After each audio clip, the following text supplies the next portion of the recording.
एक खूबसूरत बाग में एक छोटी सी चिड़िया और एक सुस्त कौवा रहते थे। सर्दियों का मौसम करीब आ रहा था। चिड़िया सुबह सवेरे उठकर दाने इकट्ठे करती, अपना घोंसला मजबूत बनाती और सर्दियों के लिए तैयारी करती। कौवा दरख्त की शाख पर बैठकर सिर्फ मजे लेता और कहता, क्यों मेहनत कर रही हो? अभी तो मौसम अच्छा है। चिड़िया मुस्कुराकर जवाब देती, आज की मेहनत कल की हिफाजत है। दिन गुजरते गए, सर्दी आ गई और बर्फ ने सारा बाग ढांप लिया। कौवा भूखा और सर्दी से कांप रहा था, जबकि चिड़िया अपने गर्म घोंसले में खुशी से बैठी थी।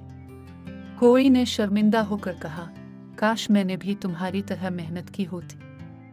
चिड़िया ने इसे कुछ दाने दिए और कहा, आइंदा से मेहनत करना सीख लो, मेहनत करने वाले को कभी तकलीफ नहीं होती।